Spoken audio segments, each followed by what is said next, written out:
ইউটিউবে এসে ফেসবুকে ওয়াচ টাইম কিভাবে চেক করব আপনারা সার্চ করার পরে কিন্তু এই ভিডিওটা পেয়েছেন। তো আপনারা সঠিক ভিডিওতে ক্লিক করেছেন। আজকে আমি আপনাদেরকে দেখাবো যে ফেসবুকে ওয়াচ টাইম আপনারা কিভাবে চেক করবেন। একটি ফেসবুকে ওয়াচ টাইম চেক করতে গেলে আপনাদের কোথায় যেতে হবে এবং কোথায় গিয়ে আপনারা ওয়াচ টাইমটা চেক করবেন আমি সম্পূর্ণ আজকের আমি আপনাদেরকে দেখিয়ে দেবো পুরো প্র্যাকটিক্যাল ভাবে। তার আগে কিছু কথা বলে নিই, যদি আপনারা ফেসবুকে কন্টেন্ট মনিটাইজেশন যদি পেতে চান আর যদি কন্টেন্ট মনিটাইজেশন এখনো যদি না পেয়ে থাকেন, যদি ভিডিও ভাইরাল করতে চান, বুঝবেন কি করে যে আপনার কতটা ওয়াচ টাইম হয়েছে, আপনাদের কতটা ওয়াচ টাইম করতে হবে আর কতটা করলে আপনারা কন্টেন্ট মনিটাইজেশন পাবেন। চলুন আজকে পুরো প্র্যাকটিক্যাল ভাবে আমি আপনাদেরকে দেখাবো। তার জন্য আপনাদেরকে হাজার রিকোয়েস্ট রইল, যদি আমার এই চ্যানেলটা নতুন হয়ে থাকেন তাহলে অবশ্যই সাবস্ক্রাইব করে বেল আইকনটা অল প্রেস করে অবশ্যই সাথে থাকবেন, কারণ এসব রিলেটেড কিন্তু ভিডিও আমি সবসময়ের জন্য বানিয়ে থাকি এবং আপনারা ফেসবুকে কন্টেন্ট মনিটাইজেশন কিভাবে পাবেন সহজ পদ্ধতি কিন্তু আমি সবসময় ভিডিও আপলোড করে থাকি। তো প্রিয় দর্শক, আমি আপনাদেরকে স্ক্রিন ভিডিওতে দেখাবো। তো চলুন বেশি না লেট করে ভিডিওটা শুরু করা যাক। প্রথমে আমরা চলে আসবো একটি ফেসবুক অ্যাকাউন্টে। এবার আসার পরে এখানে দেখতে পাচ্ছেন প্রফেশনাল ড্যাশবোর্ড সাইট আছে, এখানে আমরা ক্লিক করব।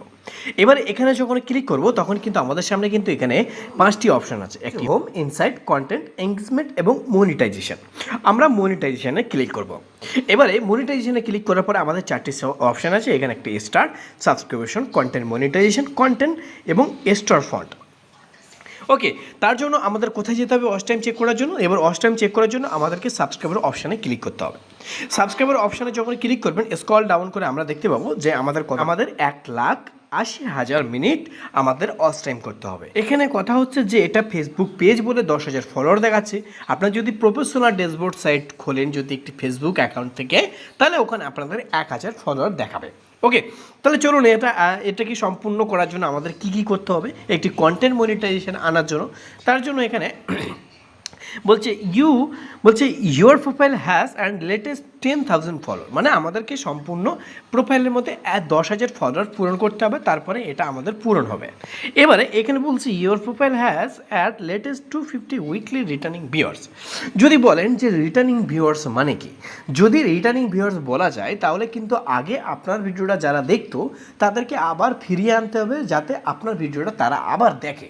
তাহলে আপনাদের রিটার্নিং ভিউয়ার্স 1 সপ্তাহের মধ্যে 250টা যখন হয়ে যাবে তখন কিন্তু এটা কমপ্লিট হয়ে যাবে। ওকে, ক্লিয়ার?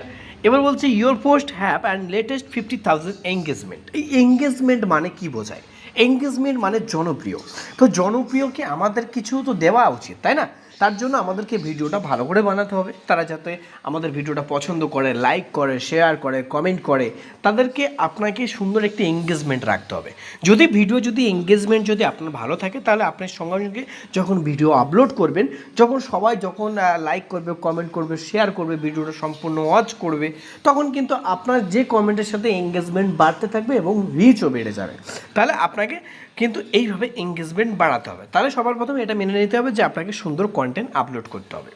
এবার লাস্ট আমাদেরকে 1,80,000 মিনিট ওয়াচ টাইম করতে বলেছে। 1,80,000 মিনিট যতক্ষণ না আপনারা ওয়াচ টাইম কমপ্লিট করছেন ততক্ষণ না আপনারা কন্টেন্ট মনিটাইজেশন পাবেন। 1,80,000 মিনিট কমপ্লিট করতে গেলে সবার প্রথমে আপনাদের কিন্তু লং ভিডিও আপলোড করতে হবে।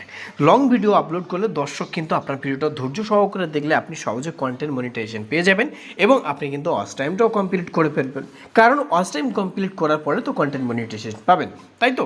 ওকে, রাইট।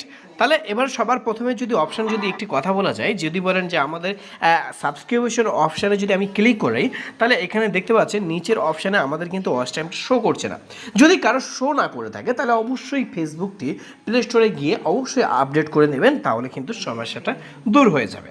তো বন্ধুরা, আজকে সম্পূর্ণ ক্লিয়ারভাবে আমি আপনাদেরকে বোঝাতে পেরেছি। যদি ভিডিওটা আপনাদের কাছে উপকারী এবং খুবই ভালো লেগে থাকে তাহলে অবশ্যই একটি লাইক করে আর সাবস্ক্রাইব করে বেল আইকনটা অবশ্যই সাথে থাকবেন।